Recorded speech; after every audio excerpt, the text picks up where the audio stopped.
No, God! No, God, please, no! No! No! No!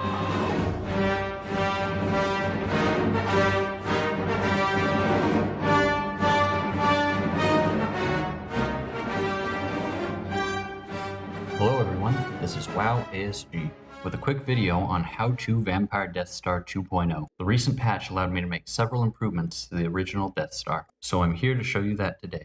To start off the Death Star, we want to use von Karstein as our general.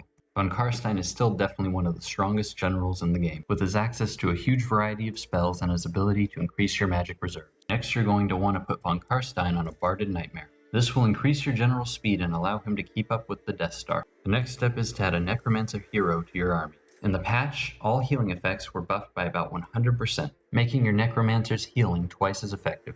To finish off with the Necromancer, you want to put him on a Nightmare mount so he's able to keep up with the Death Star. The next thing we're adding to our army is 5 Karn Wraiths. With the patch, Wraiths were given the ability to take 20% more damage before dying. Due to how tanky Wraiths are and how easy they are to heal, as long as you have magic, they should stay in the fight. The next thing the patch changed for the Death Star was the introduction of Blood Knights. We will be adding 2 of those to our army.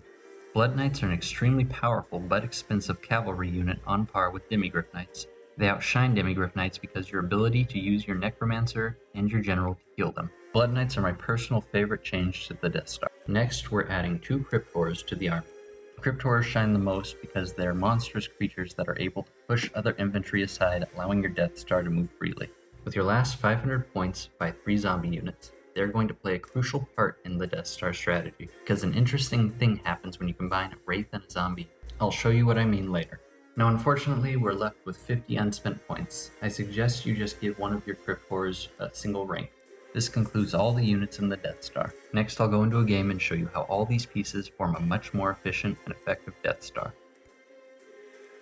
When deploying, the first thing you do is select your 3 zombies and put them in the front of your army. Next, select 3 of the 5 wraiths you brought and try to place them in the middle of your zombie ranks. This will create a nearly unkillable wall of HP your opponent will not waste the magic to destroy.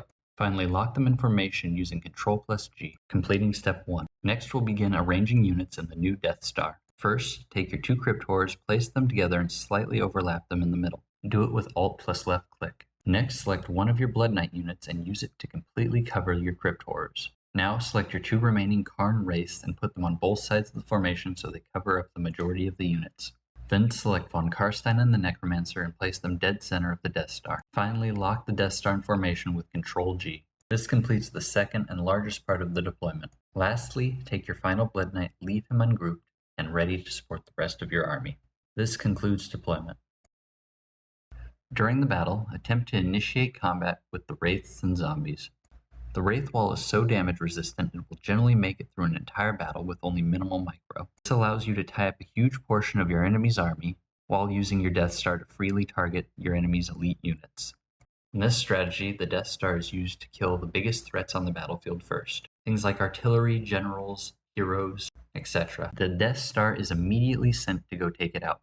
The most efficient way to use this Death Star is to have it kill all of your opponent's elite units, leaving only their normal troops behind. Once all the threats are eliminated, normal troops will not be able to damage the Death Star. With the addition of Blood Knights, things like large monsters are now destroyed relatively quickly when they enter the Death Star. This strategy takes a lot more micro than the original, but it is able to defeat things the original cannot. As you play the battle, you need to heal your army with overcasted invocations of Nehek.